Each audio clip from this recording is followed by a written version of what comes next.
Welcome back to Ask Allison. Here's today's question. I was fired by a client recently. She was vague and just said that it was a bad fit. My confidence is shot, even though I'm pretty sure my other clients are happy. It hits harder in private practice. What's your advice? Before I get into my answer, I would like to thank our two sponsors today. First, I'd like to thank Therapy Notes, the #1 rated electronic health record system available today. With live telephone support 7 days a week, it's clear why Therapy Notes is rated 4.9 out of 5 stars on Trustpilot and has a 5-star rating on Google. Therapy Notes makes billing, scheduling, note-taking, and telehealth incredibly easy. And for all you prescribers out there, Therapy Notes has ePrescribe. If you're coming from another EHR, Therapy Notes makes that transition incredibly easy, importing your demographic data free of charge so you can get going right away. Find out what more than 100,000 other mental health professionals already know. Use promo code ABUNDANT at therapynotes.com for 2 free months. I'd also like to thank Mentaya.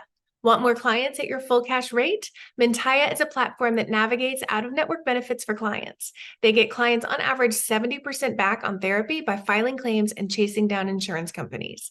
They handle literally everything so you can focus on what matters, therapy.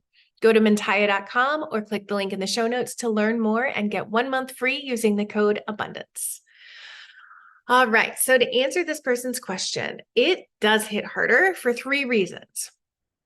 First, in a crappy agency, it's easier to lay some responsibility on their systems, the rundown building, the grouchy person answering the phone, all those things. For 2, you have colleagues to talk to if it hurts who can help bring you back down to a centered place.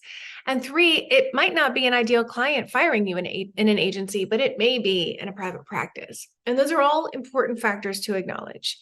You didn't say if you were surprised by this client firing you or not. It hurts more when you don't see it coming. When you think everything is okay. It's harder to feel confident when you built the whole thing from the ground up and when you're the face of the business. It doesn't mean it's your fault that your client left, but we do want to go through and do our due diligence to see if it was a clinical error or if it's truly a matter of fit. So look through your notes, recall sessions. Can you think of anything that felt off or a shift in the relationship? I was once fired because the client recognized that she needed someone more maternal. I am not maternal to anyone but my kids. She was insightful and was able to communicate that, but not everyone is. And I'd felt a pull from her in sessions to give more of that than I wanted to, or than that felt naturally to me. And I didn't fully understand it until she told me. And that was 8 years ago, and I still remember it because it really helped me see that fits are not about me being good enough. So let's talk about how to respond.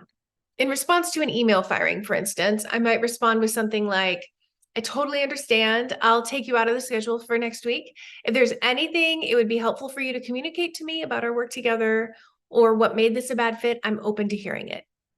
I wouldn't send a separate email about it. We don't want to put pressure on our clients to communicate in ways that they might not feel ready to. And here's the hard part. You're going to get fired again. You won't always be the right fit for clients that feel like a great fit for you. Sometimes it's clinical, sometimes it's personal. I don't know which is better, but I do know that if this isn't a chronic issue, and you aren't getting fired by clients every week, it's not necessarily a you issue. It is something in the dynamic. Now, I'm always going to recommend clinical supervision or consultation simply because it's a great way to continue improving our skills. Being fired by a client doesn't mean that that's necessary. It's not something that needs to be fixed, but it might help to walk through the details with a trusted clinician just to see what you come up with. I hope that helps. In case this has done a number on you, or for anybody else for whom getting fired has really impacted your sense of abundance or scarcity. Our free worksheet today is 6 tools to shift scarcity mindset. Hit the link to download it, and I will see you next week.